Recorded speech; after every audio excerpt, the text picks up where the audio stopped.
స్వామియే శరణమయ్యప్ప. Welcome to my channel. ఎవరైనా నా వీడియోస్ కొత్తగా చూస్తే ప్లీజ్ సబ్స్క్రైబ్.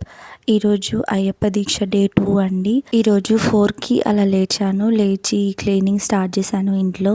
అంటే తొందరగా లేవడానికి ట్రై చేస్తున్నాను నేను. అంటే కొత్తగా ఉంది, నేను ఎప్పుడు లేవలేదు కదా, సో అలవాటు అవ్వడానికి టైం పడుతుంది. బట్ పర్లేదు, నేను లేస్తున్నాను. ఫస్ట్ ఊడ్చేసి తర్వాత నేను మాప్ అయితే చేసేసాను ఇంటిని.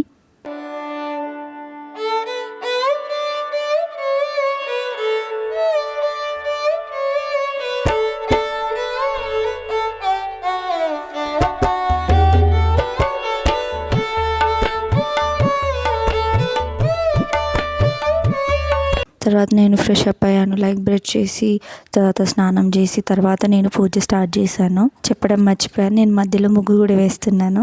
నేను ముగ్గు వేసి రోజు మా స్వామికి పంపుతున్నాను నేను ముగ్గు వేశానని.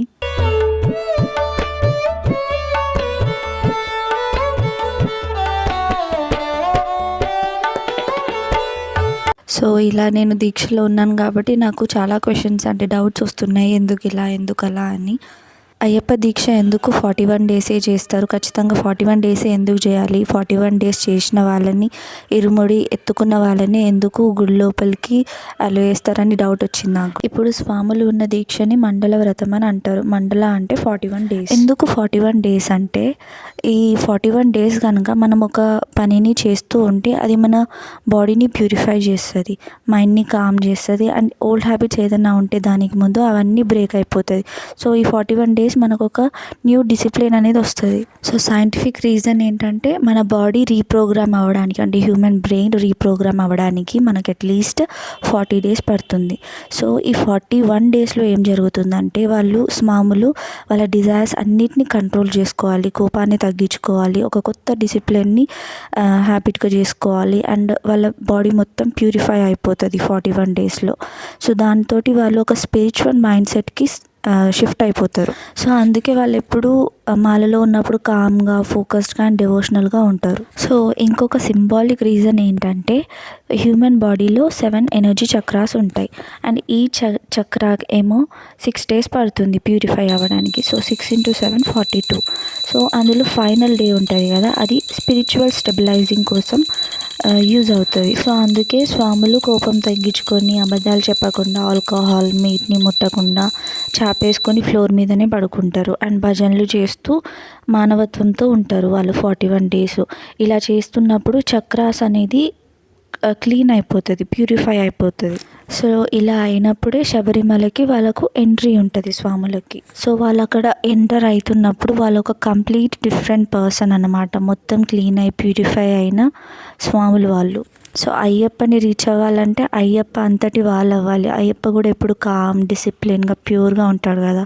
సో అలాగే స్వాములు కూడా అయ్యప్పని చేరుకునేటప్పటికి ఇలా కామ్గా, డిసిప్లిన్గా, ప్యూర్గా అవ్వాలని ఈ 41 డేస్ వాళ్ళు మాలేసుకొని డిసిప్లిన్గా ఉంటారు. సో ఇది విన్నప్పుడు నాకైతే, అంటే ఈ ఇన్ఫర్మేషన్ తెలుసుకున్నప్పుడు నాకైతే, సో మనం హిందూయిజంలో ఏది చేసినా దాని వెనకాల ఒక స్పిరిచువల్ అండ్ సైంటిఫిక్ రీజన్ ఖచ్చితంగా ఉంటుంది. సో అది నాకు బాగా నచ్చుతుంది. చేయమంటే గుడ్డిగా చేయడం కాకుండా ఇట్లా తెలుసుకొని చేస్తే మంచి అనిపిస్తుంది.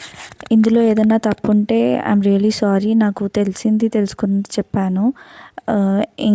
ఒకవేళ ఇన్ఫర్మేషన్ తప్పైతే ప్లీజ్ కరెక్ట్ మీ.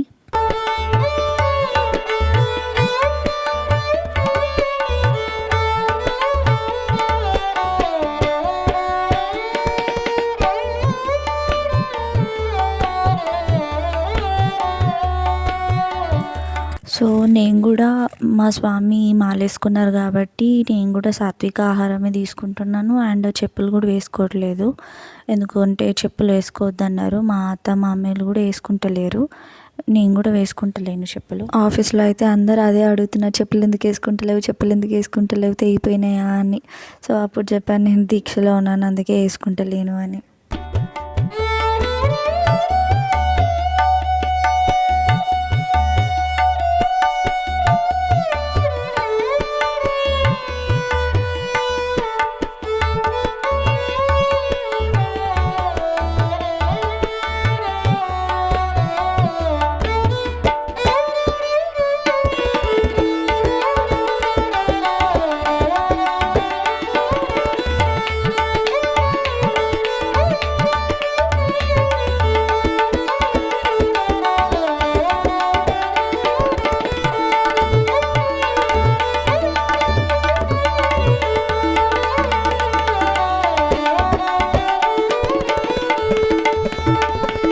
అన్నీ మేనేజ్ చేయడం కష్టమే రోజు, బట్ స్టిల్ ఐఎమ్ ట్రయింగ్.